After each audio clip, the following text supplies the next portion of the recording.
Russia is a country that does not have much experience in democracy. Actually, it has zero experience in democracy. But you know what?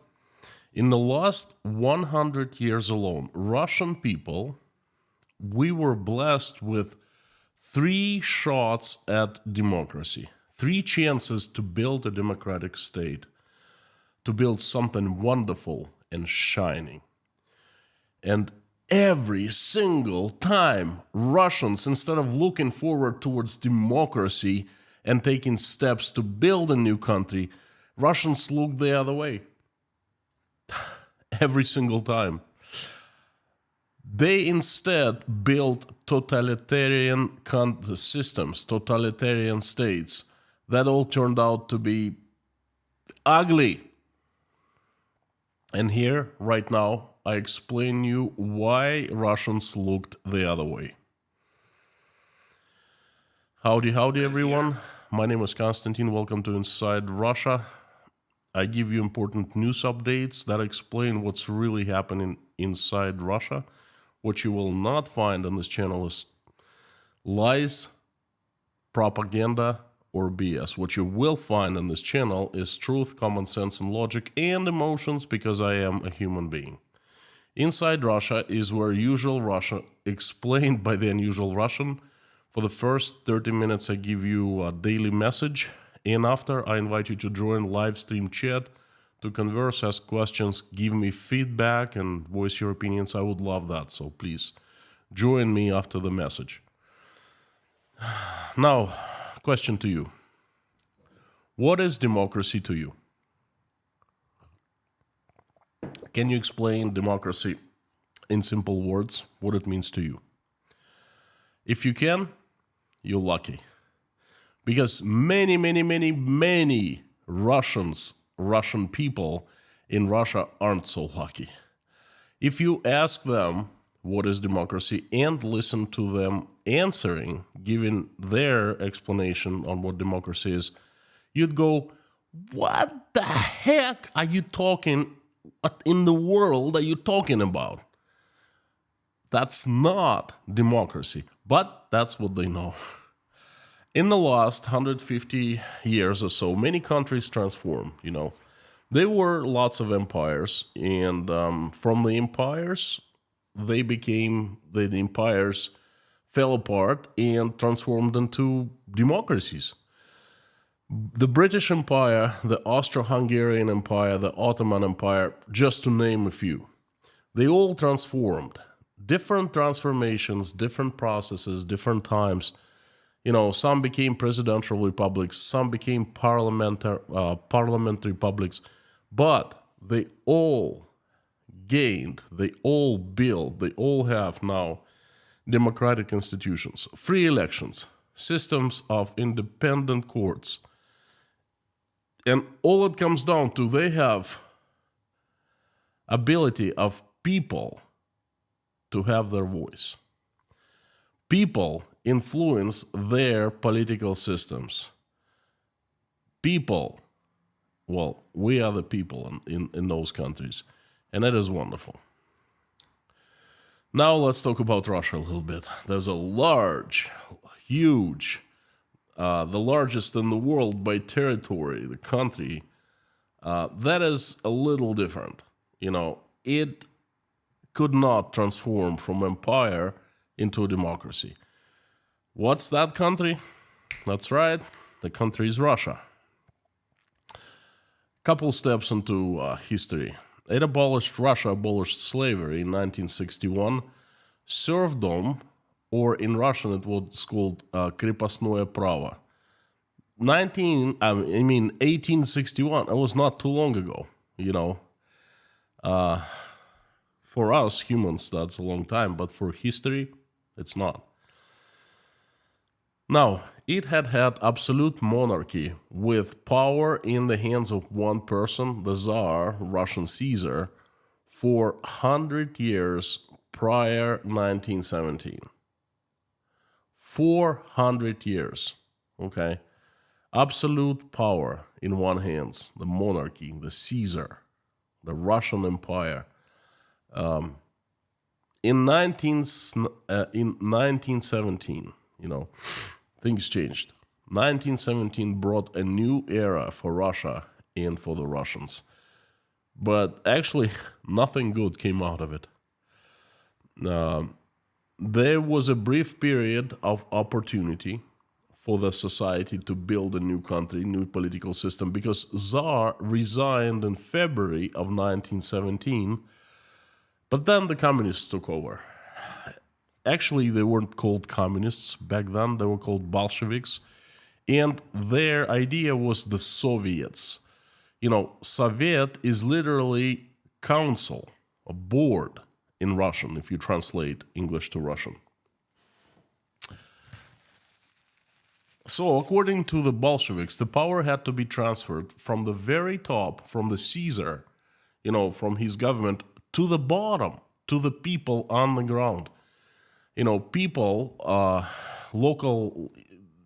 local people would get together and they would create Sovieti, councils, boards. And then they would make decisions by themselves, for themselves. Sounds pretty cool.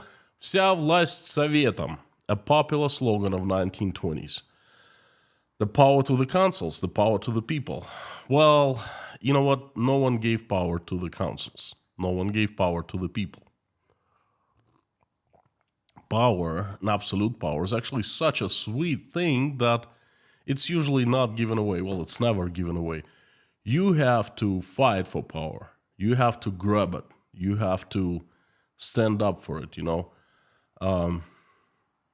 People actually kill for power, and this is what happened in the USSR. In the young USSR, power was quickly usurped and concentrated in the hands of one person. Do you know who I'm talking about? That's right, Uncle Joe. Joseph Stalin. Oh, he loved power. He was power monger, hungry, busted, He killed tens of millions of Soviet people for nothing, just because he had power to do that, just because he could. That's what power does to you, my precious. That type of stuff. After Joe Stalin was gone, Soviet political system was changed, but by not much. There was an illusion of elections. People voted for one party, the Communist Party of the USSR, and there was no alternative. Nice vote, huh? And the party, a few chosen people among the party, literally few, called Politburo, they chose a leader among themselves, and the power was concentrated in the hands of Politburo. Usually old men, little energy, big egos. The Politburo, Total dictatorship. That's kind of a country the Soviet Russian people built when they had a chance to change everything in 1917. The total dictatorship. The system as the USSR. It fell apart in 1991. This is absolutely great in my eyes, but in the eyes of some Russians, including Vladimir Putin, it's a huge tragedy. Well, you know what? Hell to them. To hell them. You get the idea. Anyway, in 1991, Russian people, Soviet people, had no clue what the democracy was.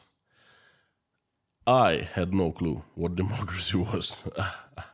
We simply were not taught that at schools and universities. We only studied the Soviet system. It was explained to us that the Soviet system was the best in the world. It was the most advanced. It was the best in the entire human history. Actually, the political evolution was the Soviet system, okay? The Soviet people, as the result of the system, they were the happiest in the world ever. We were the happiest. I remember I was listening to that and I was thinking to myself, that's something just 2 and 2 doesn't add together, Someone's making a mistake. Yeah, and I was like 14 years at the time. Well, anyway, Russian Soviet people were the happiest in the world, and everyone else outside Russia suffered a great deal. Oh, they were just enslaved by the governments. Some Russians, very few, the chosen ones, were taught the truth at few Russian universities. The truth about other systems, how they were organized, what democracy is, and so forth. There were a couple of universities in Moscow that they were teaching two kinds of people. The diplomats who would, in the future, would travel abroad and work abroad, represented the USSR and other countries, and the spies of the KGB and other special services that would work also outside of Russia. They had to know the countries where they would be working. So that was the secret knowledge. It was not available to the masses. Let's talk about me a little bit. I am a prime example. In school, I was only taught the fundamental science. I took science. Well, I didn't take anything. It was a school program, and we were forced to. It was universal for all of us. There was no choice. But we were mostly studying science, math, physics, chemistry, geography, everything else. I had no access to any free media. I could read newspapers like Pravda. Soviet media. You know what Pravda was all about, better than I do. No movies, no books at libraries. I mean, there were plenty of books, but they were censored. And the kind of books that would explain the truth about social dynamics of a country, social structure, and the governments and so forth, of course, we didn't have those. We had lots of science fiction, we had fiction, we had classics and stuff like that.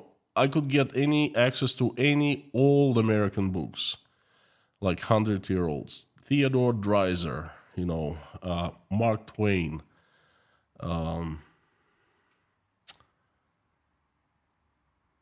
American classics. Who else? The fellow who wrote The Grapes of Wrath, John Steinbeck. Authors like that. Yes, of course, we could read them, and we did, but we didn't read the modern books from America, from the West, from England, and so forth. So,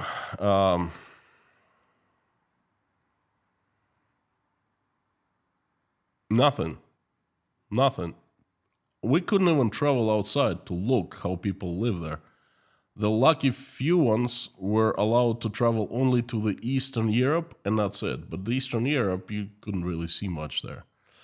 Although people were coming back from Poland and East Germany, and they were amazed how much more advanced those countries were compared to the USSR.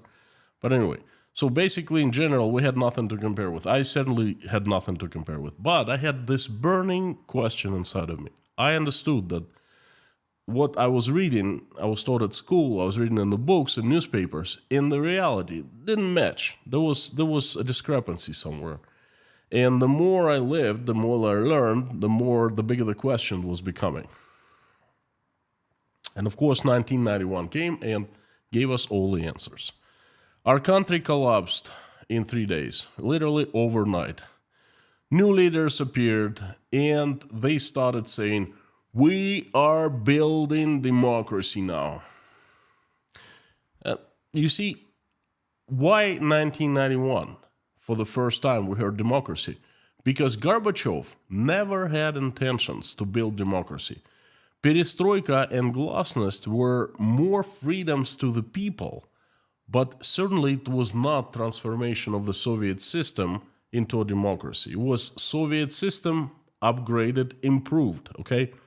What Gorbachev was trying to build is pretty much what China is now.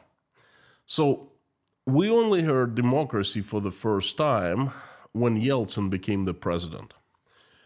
And he started building democracy. At first, he was actually going in the right direction. Russia got many democratic institutions, such as independent courts, fiat currency, multiple political system, sovereignty to provinces of Russia so they could govern themselves, more freedoms to do business, many more. But those were just economic and political reforms, but they were being sold us as democracy. The word of democracy was grossly overused and used in a wrong way, in a wrong sense. In reality, people received challenges and hardship. Poverty, mafia rule, lies, anger, depression, feeling lost, feeling unable to transform from the old Soviet system to the new, free market economy. People were not, especially older people, they were not feeling well at all, okay? And at the same time, the new leaders, they were selling everyone this idea that this is democracy. This is what we're building. This is what we came, the Soviet Union ceased to exist. It was a dictatorship, and now we have this wonderful democracy. And people were saying, hey, we've been lied to. We've been betrayed. This isn't what we wanted, we were hoping to get. We wanted a better life. And this is BS. Okay? And this is democracy? Well, then we don't want it. So they understood democracy back then in a very wrong way. And very quickly, democracy became a word with very negative meaning. Okay, not as a political system where people have voice, but as a system, economic system with hardship, where small people don't matter and the weak people don't matter. Only the strong ones matter, even though they're dumb, and the smart ones, if they're weak, they don't matter. So this was democracy considered, and it's kind of still considered that way. And this problem takes roots into the 90s. Yeltsin had a huge problem. For almost 10 years, he was rarely sober. Alcoholic, big time. He lost the ability to manage the country. He lost the grip of the country, so to speak. He drank it away. People hated him. Russians hated him for that. He's probably the most hated leader Russia has ever had. They considered him weak. They considered him alcoholic. They considered him easily influenced, damaged, and generally no good bum. He sold us out. If you talk to people in the 90s, that's most likely we would hear from them. He sold us out. But if you ask them who he sold them out to, they would have no clue. Then Putin came. Year 2000. Yeltsin actually created Putin. Yeltsin created circumstances under which Putin was taken with pleasure by most people. Because Putin was everything Yeltsin was not. He was young, he was energetic, he was somewhat well-spoken. He actually went out on public and spoke to people. He liked doing it. He was building a good image of himself. People loved him for that, just because he was different, the opposite of Yeltsin. And then a couple things happened in year 2000. Russians started riding the wave of wealth. I said it many times in the streams. I talked about it. If you want to learn more, go check out my one of my past streams where I talk about this. Russians started getting rich for one simple reason. Price of oil was going up from, I think, around $10 a barrel to $120 a barrel. And Russia's main export is oil. That's what brings money into Russia. And holy moly, we were riding the wealth wave, money wave, like you wouldn't believe. Everyone all of a sudden started getting a break, financial break, and the more, the longer it went, the more of a break we got. We were making more and more money.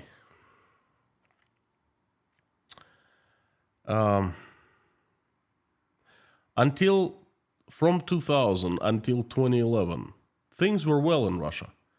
We were rich. A lot of people could afford like they had not been able to afford before. Cars, apartments, luxury, material things, electronics, vacations abroad. Oh, we were right in the wealth wave, And there was a social contract with the government. People were saying something like, well, man, look, we don't care what you do as long as you keep money flowing. We like money. Okay, we're satisfied with it. You can do whatever you want, but just keep the money flowing. In other words, keep having the economy strong as it has been. And the government used this situation. It did keep money flowing, although it was not really the result of government's work. It was just a coincidence. I think if Yeltsin was still the president and the price of oil was going up, the same thing would have happened with Yeltsin. Russians would be riding a wave of wealth. It would change to wealth from poverty in the 90s, okay, but just happened to be Putin at helm. And Putin used this situation. He started building a new country, a new system. And this political system is called the vertical power, or the power vertical. I've talked about it many times before in other streams. So again, if you want to learn more about it, go watch a previous stream. Basically, freedoms have been taken away from us, and Russia, from having somewhat democratic institutions, it transformed back into a totalitarian state. Okay, we realized that in 2011, and there was another brief window of opportunity to change things around, but we couldn't do it. Russians couldn't do it. There were protests, there was opposition led by Boris Nemtsov and a few other strong figures, including Alexei Navalny. It was not as strong back then, but he was certainly one of the opposition leaders. And the protests went for months, starting late 2011, and then they were crushed. The new system was born, and the masks were off, and people, like regular people, millions, tens of millions, hundreds of millions of Russians did not support protest. They did not support changes. They did not support the opposition, because in their heads, they had a couple things. First of all, they remembered instability, chaos of the 90s, and they were enjoying stability and wealth of 2000s, okay? And the second, they had nothing to compare with. They didn't know what real, true democracy is. In order to understand, you need to see it with your own eyes, and they didn't. Majority of Russians did not see that. That's why they did not support the protest. They did not support the opposition. And the opposition was easily crushed by the government. I think the highest number of people on the streets were around 200,000 at Sakharov Square in, I think, March or April of 2012. And of course, the infamous May protests, they were crushed. Government showed everyone example how cruel it can be to the protesters.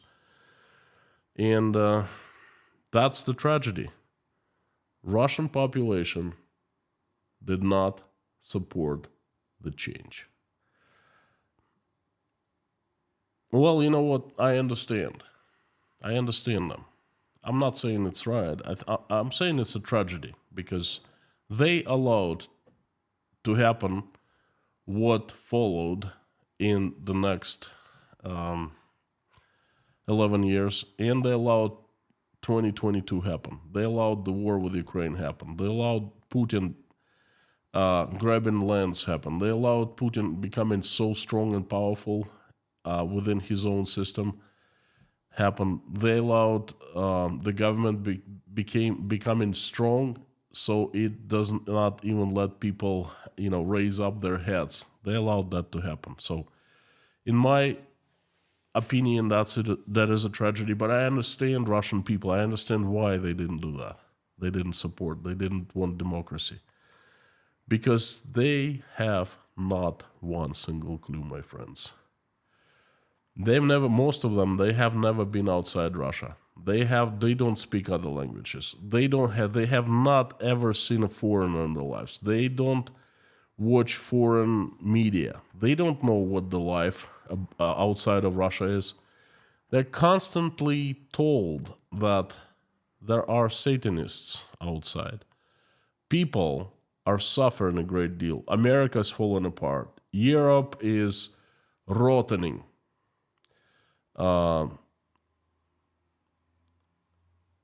The governments, the Western governments, have usurped power and they're squeezing people dry. Okay, there are Satanists, literally. This is what they know. They don't know any better. They think that what we have is actually good. They are thankful to Putin for bringing stability into their lives. I know because I relate to them. I was one of them. I lived through the very same thing. I was taught, I was indoctrinated into the, knowing, like, having this knowledge that the USSR was the best, that the Soviet system was the best, that there was no other way. I remember learning about that. Then, at fairly early age of 20, I happened to travel to the USA and spend in there 9 years. And oh my God, did I learn different. I actually saw what democracy is. And I saw what it can do to people. And I saw that it is governance of people by people, governance of themselves. And it's a wonderful thing. It's the best thing can happen to a country, but no one will give you democracy. You have to know what it is, you have to desire, and you have to get it. Because there will be forces that they always want to have power. Okay, they always want to push you aside. But it's up to you to stand up tall and say, hey, my country, my life, my right to govern it. That's what democracy is. And Russians, they simply don't understand that. Now, what's going to happen in the future to the country that was blessed by the Creator to have 3 opportunities to change life to the better: 1917, 1991, 2011. And every time, not only they missed the opportunities, they basically gave them away, all right? I don't know what's going to happen to this country and when the changes, so much needed changes, will happen in Russia. Just praying for my country that one day it will be democratic. One day people will wake up and they will understand that this is actually great when you decide what is good for you. Not someone up above in Moscow, not the governor, but you, yourself. Not what democracy is all about. And I wish this time will come soon. And this, my friends, has been my message for today. Thank you so much for giving me a chance, coming, watching, listening. Thank you. Before I turn the comments where I am asking you to follow me to and let me know what you think. Give me feedback. Give me your questions. I'll try to answer. Before I do that, I'm asking you a couple favors. Please, would you please consider hitting the like button if you liked what you just heard? Also, please help me spread the message by making posts in your social media accounts. YouTube algorithm likes that very much. And would you please sign up my Telegram group called Inside Konstantin's Russia. The link is below description after this live stream chat ends. That's it. Chat is on.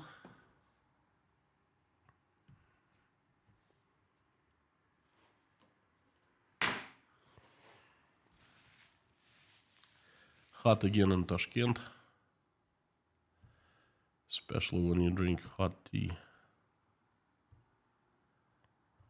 Oh boy, I love this part. I love when I turn on the comments and I see people waiting in the chat and, giving your feedback and your opinions, and see mods. Thank you. Lorna, Mommy, Harry, Bob S., Amir, Blackhead. Thank you for coming. Howdy, howdy. The usual suspects: Airborne Snail, Nikki87S, Dirk, Sion, Carino, Jodes Rames, Timo, Roy Cousins, John, Doug, Roger Williams, Spirals End, Dr. Devil, Angry Panda, Thomas, Riken, Dragonblom, Crusader Damien with wonderful questions, Christina, Tom W, and Larson, Frank in Texas, Sam, and everyone. Theodore. Well, thank you. Without further ado, I'll jump into the questions. Please put them in caps so I see them easier, and put Inside Russia after that sign so they jump into my eyes highlighted.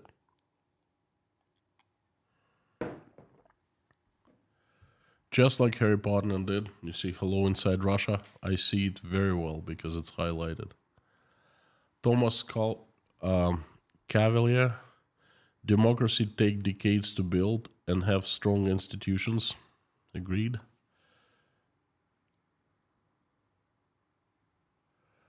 Mr. Kaliskin, howdy. SF Joe, thank you so much. I'm glad you liked it. Kale McCollum.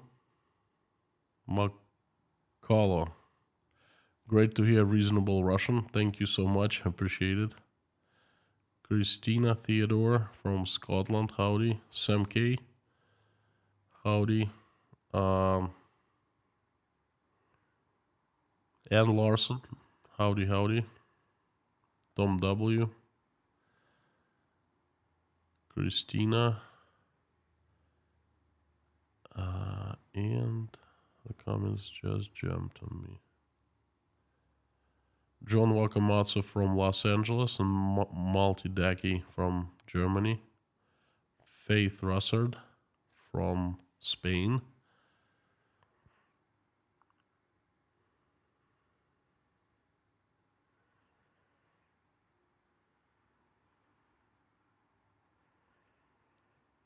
RC Roscoe, I learned a new word. What does it mean to you? Smekalka.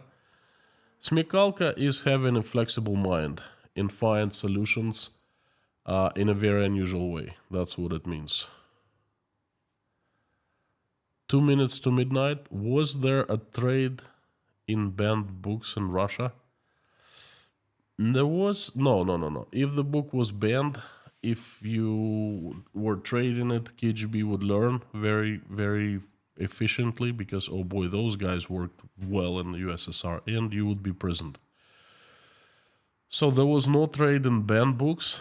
There simply weren't any banned books. There was a thing called samizdat. People would actually copy books that were banned in the USSR, but like they would write them by hand and would pass them on for free. Okay, so that was the only thing. It was not you couldn't get a banned book. Natasha from the Emerald Land, howdy. John Wakamatsu, buy some tea and democracy for Russia. You know what, John? Do you know what they're gonna do? They're gonna say, oh my God, he is sponsored by the Americans. They send in him money. Just look, a guy sent him $10 and told him to buy democracy. So this guy, inside Russia, Konstantin, he's definitely acting as an agent of foreign country, trying to destabilize stable political situation in Russia and bring in some freaking democracy. But thank you anyway. I appreciate your help. Crusader Damien, I don't even have to read your super chat to know that there's a great either question or a statement. I believe Russians confuse capitalism with democracy. Russia practices gangster capitalism. Democracy is completely separate branches of government, administrative and judicial, and a free press. Well, Damien, thank you so much. This is what I was trying to actually, this idea I was trying to bring in my stream. If I couldn't, then please forgive me.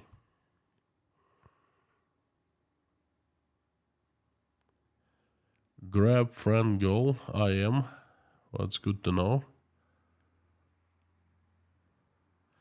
John Wakamatsu, I like your statement that democracy has to be earned. Well, democracy has to be earned. Democracy is power. It's power of the people, okay? Dictatorship is power, absolute power of one person. So you have power system where it gives power to the people and the system that gives power to one person, okay? So if any one of you worked or works at a large corporation, then you should know, you must know, that a large corporation is a battlefield because everyone is out there fighting for more power, especially at executive levels. At the lower levels, they're fighting for power to be the head of a department. At the upper levels, they're fighting to be the power of, to be the CEO, the number one, the chairman of the board. And it's a huge fight, always. And current, like not acting, but like a CEO never gives out his power. If a CEO is changed, it's usually a person that retires at old age. That's different. But usually someone wins and ousts existing CEO, if you know what I mean. So that's how countries also work. Power is never given away. Power is always fought for. And democracy is never given away because it's power of the people to decide their own fate, their own, lives. White Lightning 777, pure democracy is simply people writing and voting on law. Ancient Greece, empirical referendums, you get lots of rules, little freedom. It's much more important to have both positive and negative feedback for leaders.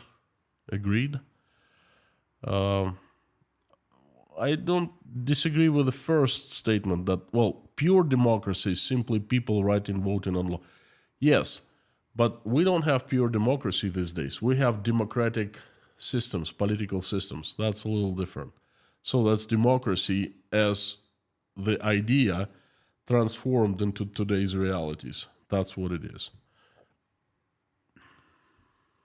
2 minutes to midnight. Today I'm raising a glass for another fallen Kiwi soldier in Ukraine and lighting a candle for all people who have fallen for the sake of the war. A journalist said China is Russia's economic savior.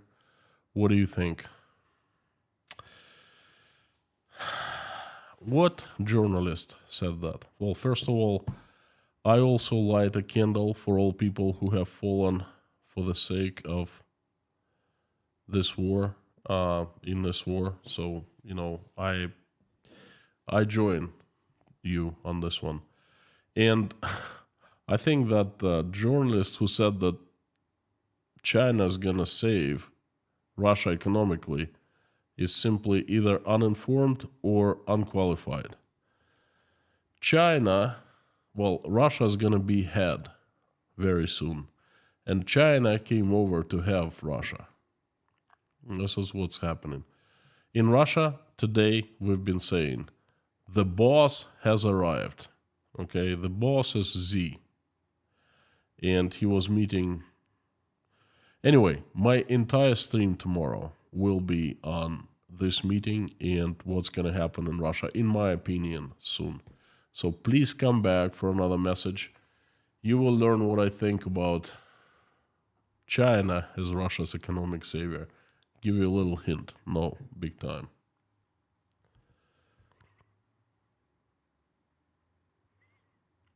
US broke. George Washington gave up absolute power to go back to his farm. You sure? Are you sure? He did not give up his absolute power, as far as I understand. He wasn't it. And you know what? I'm not qualified to answer this question because I remember bits and pieces, but I'm not an expert on how American Constitution, American political system was born. Remy Leon 5, thank you. Constantine, do you think it's possible that Russia will become a democracy upon Putin's defeat, like Japan became a democracy and USA's greatest ally upon its defeat in 1945? Thank you so much. I don't know. There's a possibility, but there are many pathways for Russia. And it's really hard to say which one it's going to follow, it's going to take. But there's a possibility, yes. There's a possibility for Russia for a good outcome. Because there might be a window of opportunity, the fourth one, that will be open after this current regime is over. My friends, I would like to attract your attention to the fact that I do not allow political fighting about the USA, like USA for American political fighting here. We have lots of liberals, we have lots of conservatives. I am somewhere in the middle, and one thing I hate to see here is people fighting over the US politics. Mods know my stand. Mods will act swiftly. They will not allow for any political fighting to happen. My streams are about Russia, not about the US politics. So please refrain from discussing that topic. Me. Z equals Z, the evil mastermind behind it all, has been staring us in the face all along. So you think that Russia started the war against Ukraine and it was Xi Jinping behind this? I don't think so. I disagree. But anyway, come back to this tomorrow to watch and participate in the stream. And I will talk more about China and what's happening in Russia. I'll give you a little hint. Russia is screwed.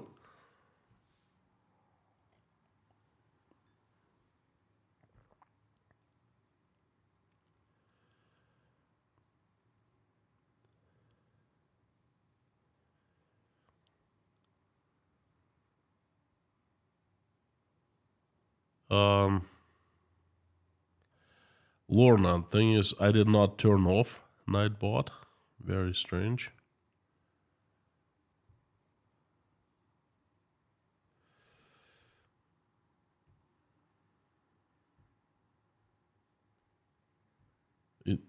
I'm looking at the Nightbot right now and it's on.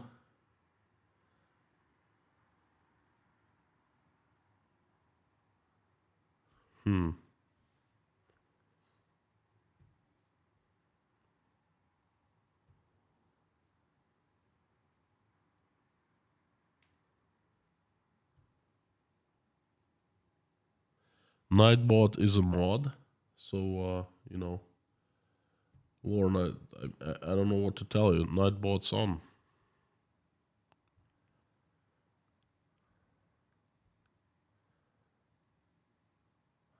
I didn't do anything.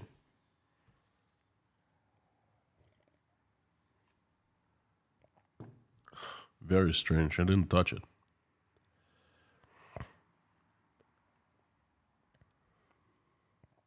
Jason M. If the war keeps on through next year? Do you think Putin will go all out with election interference in 2024? My friends, you gotta understand, elections in Russia is more of a show. There will be elections, but they don't happen like you have in the United States with like real political fights and struggles and everything. There will be elections in 24. If Putin is in power, there will be elections. He might go and become the president again if he wants to, or they might actually transfer power to one of his successors, negotiated successors, if you know what I mean. The same kind of thing that happened to him in 1999 and the last day when Yeltsin transferred power to him. That operation had been planned and executed for previous 6 months, So we'll see, but election interference. Elections are well controlled, Then nothing needs to interfere with them. Crusader Damien, China has changed the names in northern Manchuria on their maps from Russia to Chinese. What do you think about that? Now, I read the news about that.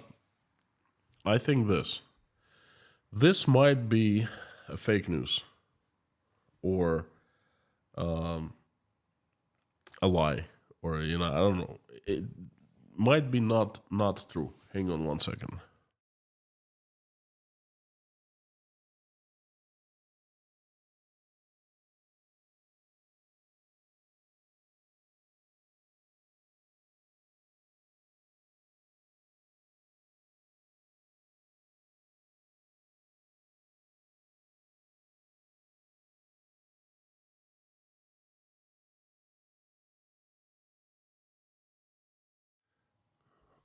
Apologize. So, if it's not true, then there's nothing to talk about. But if it's true, then it just proves my point that Russia is screwed. Pardon my language. Okay? Plain and simple. That's what I think about it. I don't think that Putin will actually give parts of Russia to Z during this visit, but they might be discussing something like that. Putin changed the constitution himself in a way that it says that no piece of Russian land can be given like to any other country. Just proves the point that he doesn't really care much about anything. That's what absolute power does to you. Okay. Jason M., I should have been more specific. I meant all-out interference. In the US elections in 2024. No.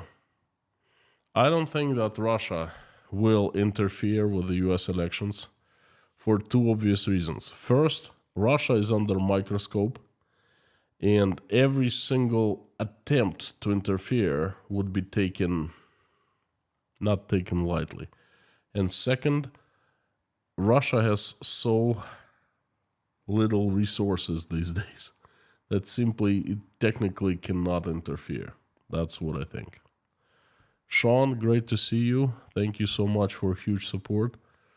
There are no expert, perfect democratic countries, and especially the more experienced ones missed their opportunity to support its new sibling, Russia.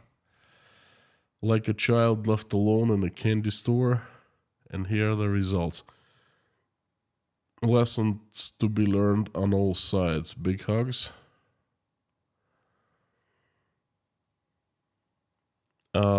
Sean, we discussed this before. I agree with you on that. You agree with me. So you're right. You're absolutely right. I think that's one of the failures of the United States, that it left Russia in 1991, left it alone, instead of helping it out to build democratic institutions. Not just build, but perhaps give experience, share experience, provide some support and things like that. It helped South Korea, it helped Japan, it helped Germany. it did not help Russia. There's a great movie called Charlie Wilson's War, and at the very end, the Russians out of Afghanistan, and the Senate goes, okay, we just cut all the financial help to Afghanistan. And Charlie Wilson goes, wait a second, you can't do that. Afghanistan is destroyed. So instead of just supplying them with weapons for hundreds of millions of dollars, let's, build them schools. Let's, educate their professionals in the USA and then send them back to Afghanistan. Things like that. Let's develop the country. Let's help it. And everyone's like, nah, no. And then he goes, you can't do that. And this is exactly what happened to the USSR. Americans left, and Russia couldn't do it on itself, by itself.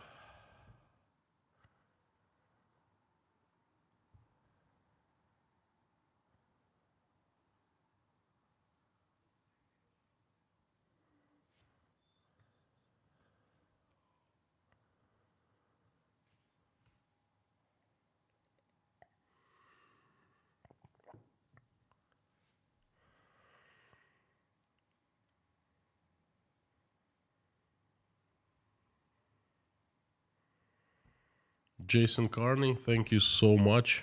I appreciate the support as usual from the bottom of my heart, from me and from Natasha. I appreciate it. Thank you.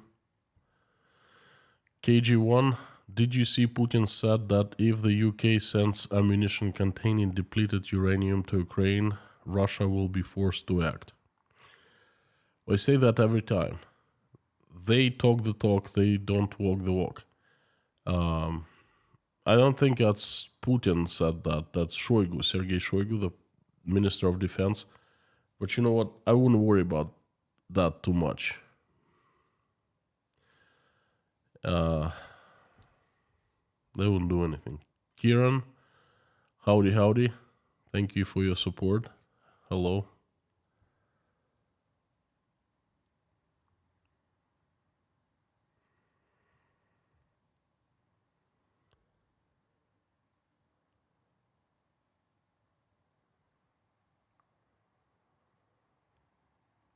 Tanushi, do you think Russia could form a homegrown democracy after the traditional model of rural village councils that existed during the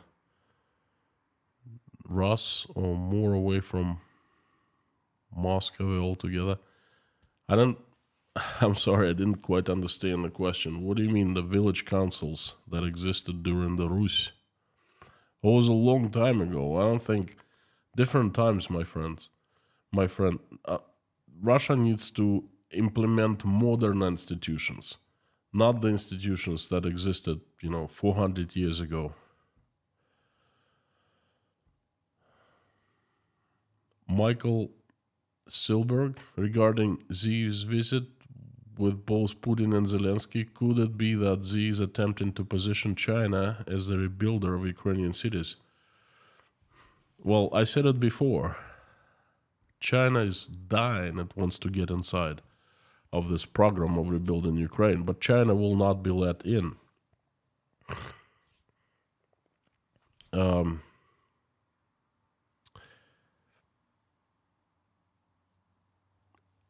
don't think that Xi is trying to force his way in. That's not how China works. Usually it uses soft power. Different companies, large companies, offering money and so forth. But it definitely does want to rebuild Ukraine. But then it's already decided who is going to rebuild and what expense for the most part. So China is out of the picture. Crusader Damien, thank you. Winston Churchill put it best: democracy is the worst form of government, except for all those forms that have been tried from time to time. I think you did not finish the phrase. Something like democracy is the worst form of government,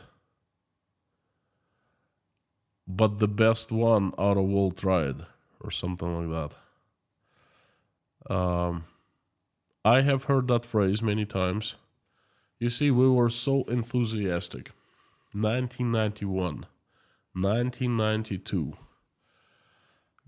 Great times. Everyone was speaking of democracy and how it's great. We need to have democracy and how it's going to help our country and so forth,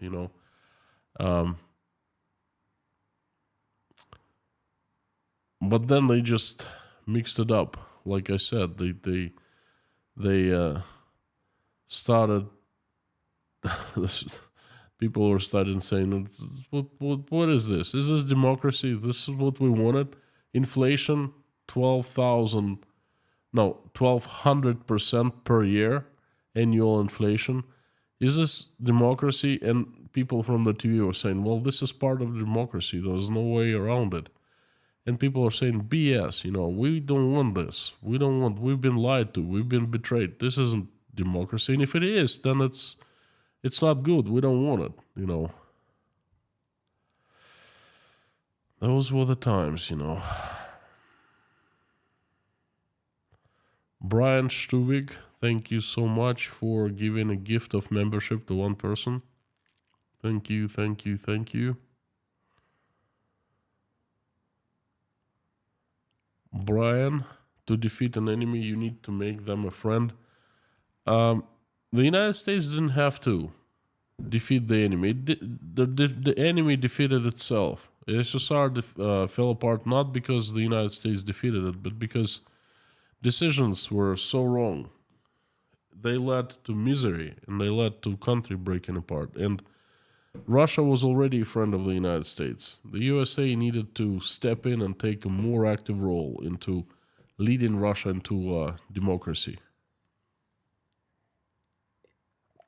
That's my opinion. I've heard a lot of people say, well, the United States doesn't have to do, doesn't owe anything to anyone. That's true. It doesn't. But it's a strong country. It's the winner of the Cold War. And I think it would be good if it would have provided support. Look what we're having right now.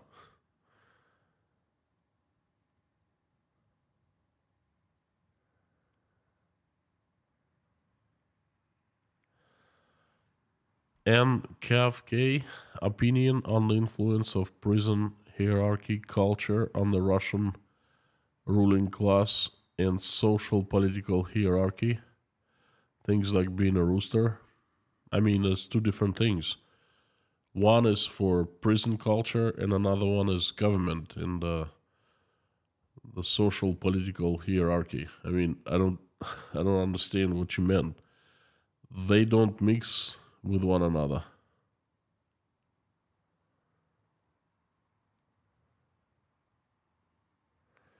Diana Smith, it seems like to me that all democratic systems are pretty fragile, need to constantly repair and renew them with a focus on what people know at the local level. Diana, it's hard to disagree with you. I think you are absolutely right.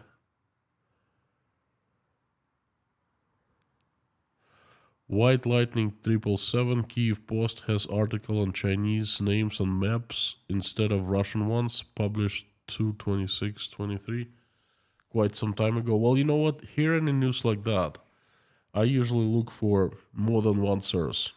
Kiev Post is great, but I need to see at least 3 sources to actually believe it.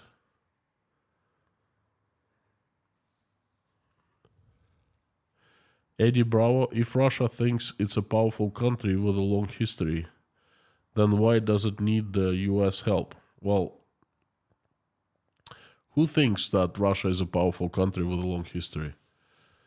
Putin, constantly saying about that, agreed, but, does he believe in it himself? Certainly there's a long history, but a powerful country? Well, Russian economy, if you compare it with the US economy, what is it going to be like? Economy of New York City? That's a powerful country. How many people live in that powerful country? 146 million? In the largest country in the world? Really? Powerful? You're right. The United States doesn't owe to anyone to provide help. But if it does, the results, even for the United States would be so much better in the future. Right now, it would have a tremendous partner in Russia, and that partner would face China along with the USA and along with the Western countries. Instead, Z right now is coming to Moscow like a master, and everyone kneels around him in Russia, okay? And this is what you get when you did not provide support in the early 90s to Russia.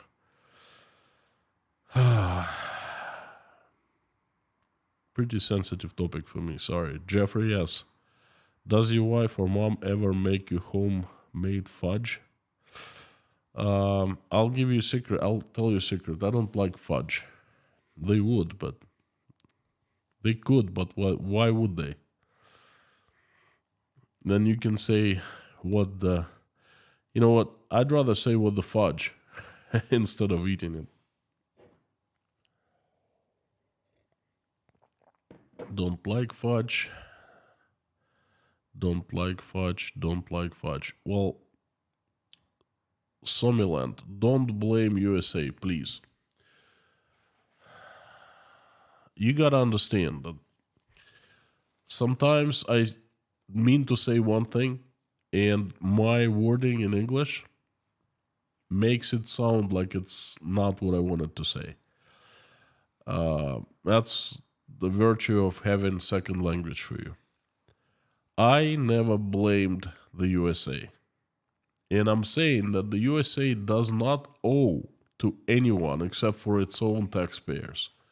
What I'm saying is, if it did provide support in the past, then things would have turned out better. That's all. But I am not blaming, because indeed the United States was not obligated to help or support or do anything.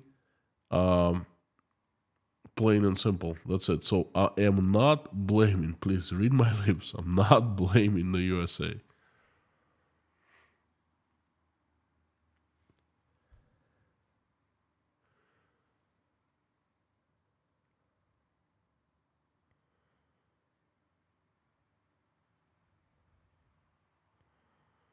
Diana Smith, fascinating stream today. Wonder how it's possible for people to begin to create a different system. Me too. Makes two of us. That's what I constantly keep thinking about it for Russia. How do we start building something new in our country? How do we stop what's being built right now? Then Lawrence, do you think that Russians see liberalism in society as a symptom of democracy? It's really hard to answer your question, because liberalism is the term that is viewed so differently by different people, okay? And I don't even know what you mean by saying liberalism in society as a symptom of democracy. I myself not quite sure that's what you mean.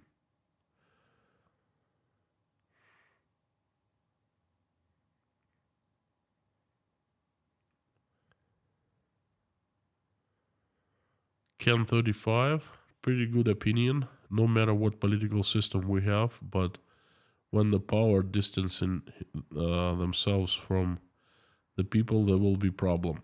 Agreed? Animal Farm? Yes, agreed. Yeah, I think so.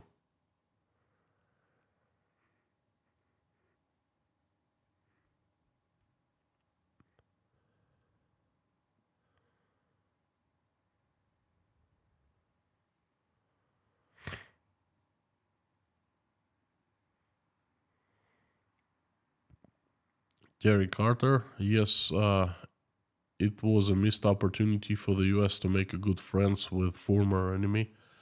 Yes, not only friends, but a partner and ally, okay?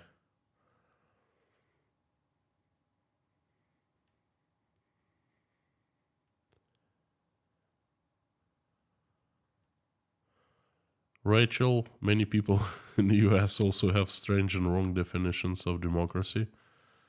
That I cannot comment on. Shireen, do you think education has an influence on people's opinions? Absolutely.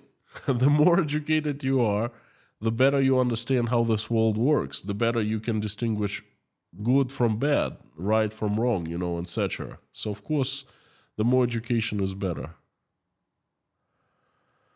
KG1, have you spoken about Chinese 12-point peace plan? Yes, I have. I made a separate stream about that. Go and check it out.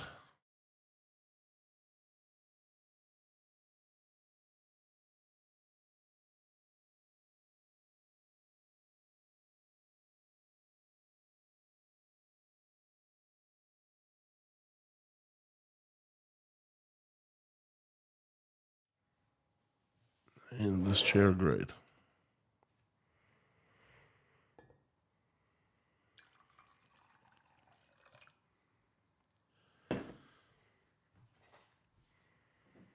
Diana Smith, husband tells me that democracy in ancient Greece began as kind of accident.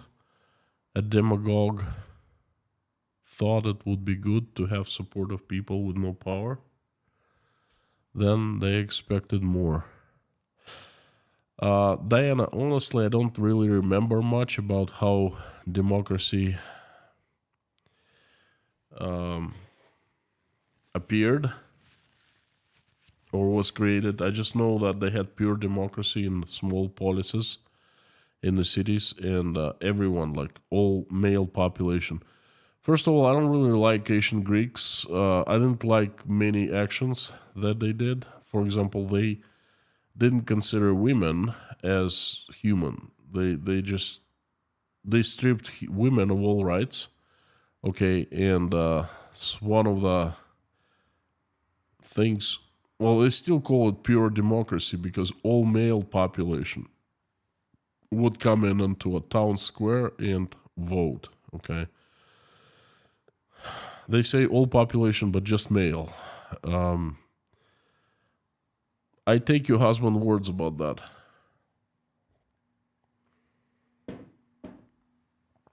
And we have a Jesus Christ follower. Hello, brother.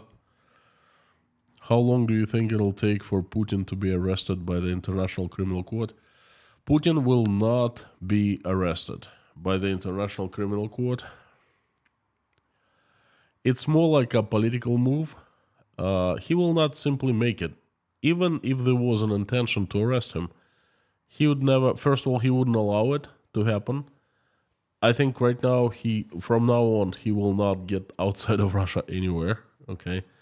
And even if there was a possibility of him being arrested and getting arrested and be flown out to Hague, I think his friends would take care of the situation, So he will not be arrested. But there is a stream or a video coming in a couple days, so please also come back and watch that video. That's a huge topic. That's a huge development. This is possibly a game changer, okay? Because that might start certain situations inside Russia. And I will explain in details in either a stream or a video if you come back. Michael Silberg, thank you so much for your support.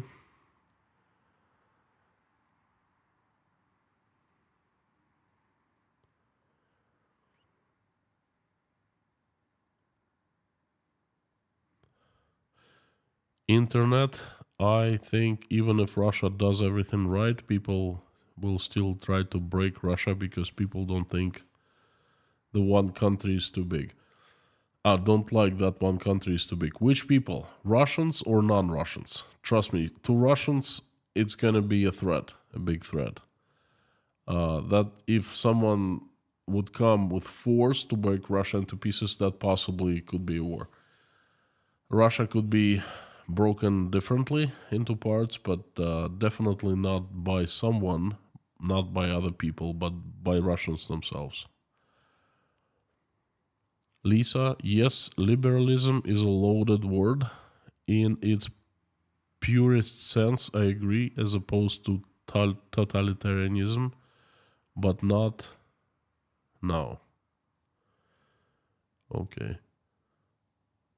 Though in hindsight, it would seem impossible to have a long-term partnership if Yeltsin hand-selected Putin remained. If Yeltsin's hand-selected Putin remained and wasn't replaced. Well, that's not. It's really difficult question to answer. There are too many ifs. Okay, but anyway, that's just. It's like another stream.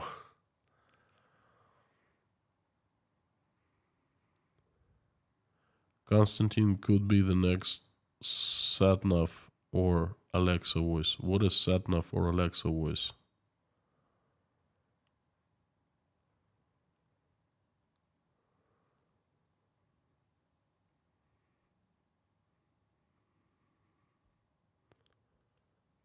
Time's up, says Nightbot. Alright, I'm seeing that. Okie dokie.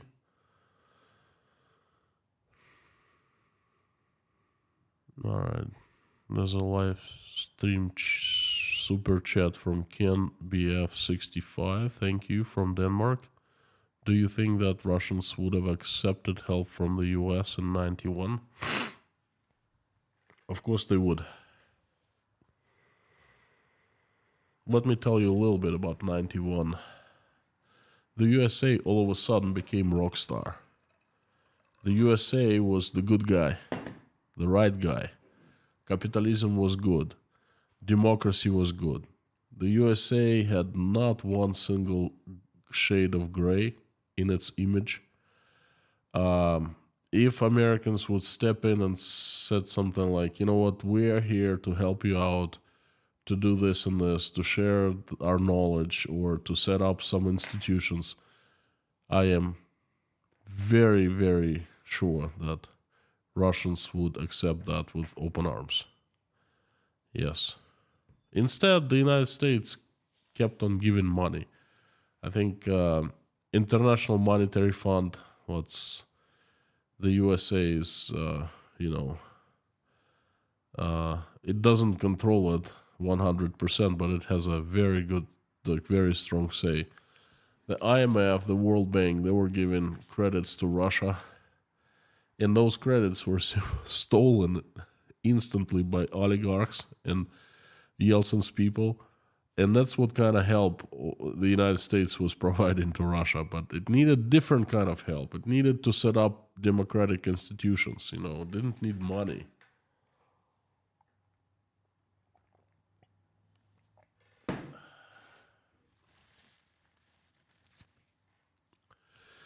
All right. I think we're up.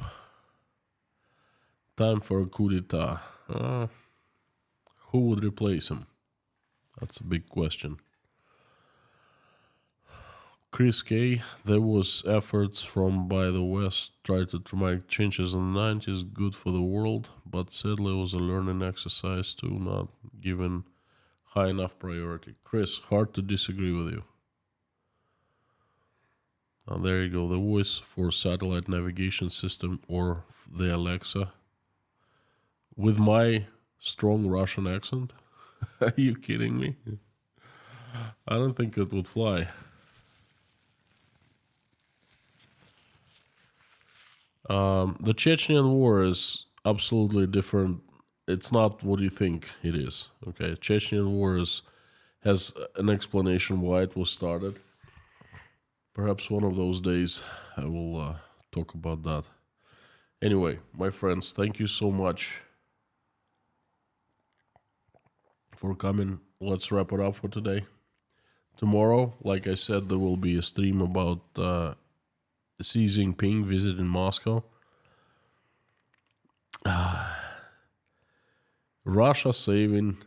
China saving Russia economically.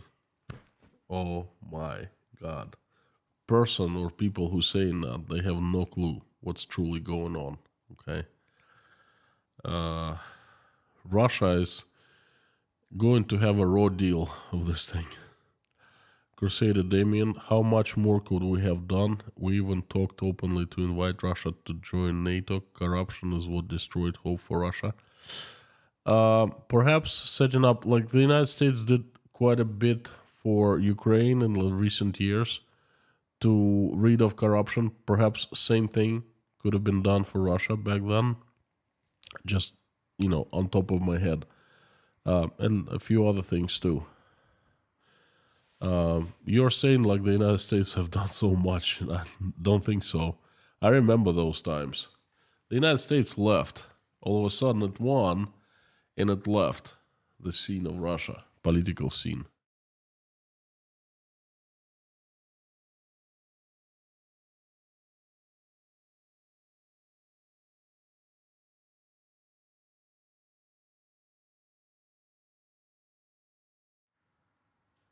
All right, folks, please join me in prayer. Thank you so much. Um, Hang on.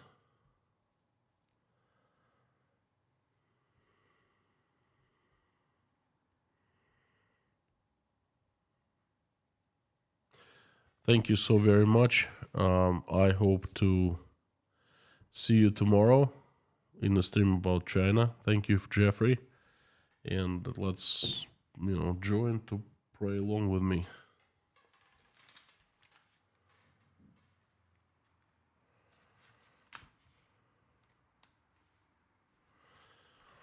Dear God, thank you so much for giving us this day. Thank you for putting food on our tables and roofs over our heads. Thank you for surrounding us with the loved ones and people who love us and who we love. Thank you. Please give us wisdom to raise our children in a way that when they grow up, they will make this world a better place, and give us wisdom to keep the skies above our children's heads peaceful. Dear God, please help stop the bloodshed in Ukraine. Please reach out and touch the hearts and souls of people who are responsible and capable of stopping the bloodshed. Touch them so they see what has been done. They get terrified and they will make this decision to stop the bloodshed, please. Help everyone who's been affected in Ukraine. Send them angels to keep them out of harm's way. Send them strength. Send them recovery. Soothe their souls, please. Answer the prayers and make their wishes come true. Please help my country, Russia. Send the army of your strongest angels with sharpest swords, led by Saint Michael, to rid of the demons that have hijacked my country. Please have the angels to kick them out and run Russia so it becomes right, good, and peaceful again. Please send safe travels to everyone who's traveling. Please send help to everyone seeking asylum, especially to families with children. Please help those who are hungry, homeless, jobless, struggling with their faith, depressed, feeling miserable. Please shine your light upon them and surround them with your love so they feel better and they will recover, they will get up, they will stand up again, and they will have a happy life. Please bless those who are helping Ukrainians by opening their hearts, wallets, and homes and welcoming Ukrainians. Please help all people in Ukraine who are suffering due to not having electricity, heat, hot and cold water. Please send help their way. Please help all those people who are in Mykolaiv and Chernovtsi. We have some members of this community here, and for that matter, to all people who are in Ukraine. Dear God, please keep our skies above us all peaceful and give us enough wisdom so we keep skies peaceful as well.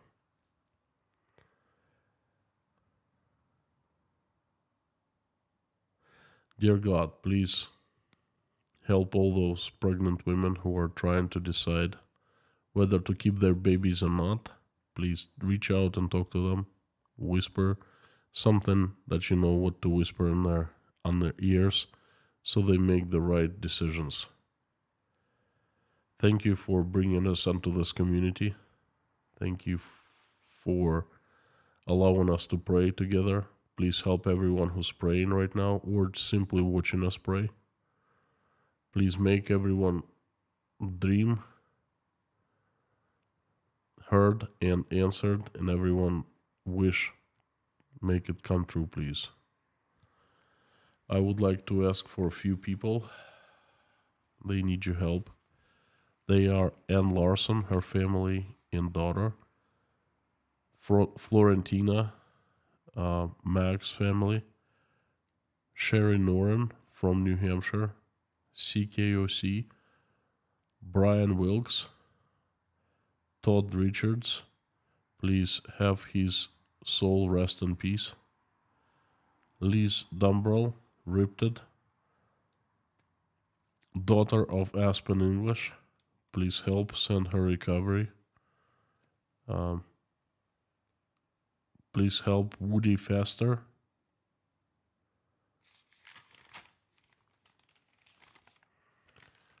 Wayne, Shirley, Debbie, Jen Allen, Finola, Lars Henrik and his mother, the Highwayman, Amanda Raidnor and roommate, Essie from the Scottish Isles, Outlander and family, Chorizo family, David Porter, his wife and daughter, and all people in Chernovtsi, Ukraine.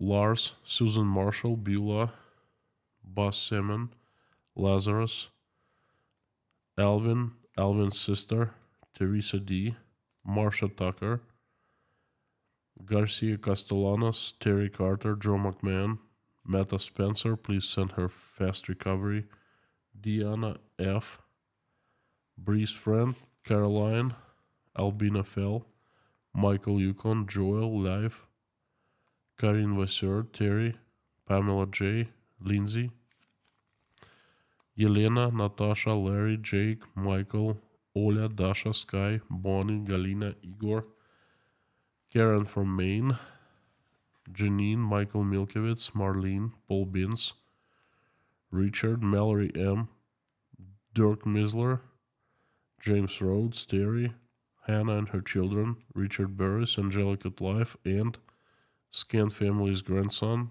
Grace, Barb, Randolph, Nelly, Arkady, and Yuri and Mikolaev, Harry's family, Verlinda's niece, Ian James, Doug, Priscilla Michelin, King Nero, Gaby Hyman, Donald, Deborah, Lisa's son, Jade, Kaltenberg, Allison Dave Moyers, Maureen M. and her sister, Mr. Hanson, Bob, Rob, Umel, Heidi, Matt, Jennifer, Ashley and family, Mr. Dean Spooner, his church, Our Savior Lutheran Church, Lisa Kumrian, Jacob, Adam Oliver, Amy, Treasure, Kyle's wife, Maggie, Carmen's sister, Vladislav and his father Sergey, from Ukraine, from Kharkov, Susie Myler, Gina Wayfarer, AMS paramedic, Liz, Lori Miles' husband, Sherry, Layla, Philip's mother, and I would like to ask separately for a few special children, Cadence, Maverick, Sebastian, Coulter, Theo, Muddy, Ansley, and Karin Vasseur.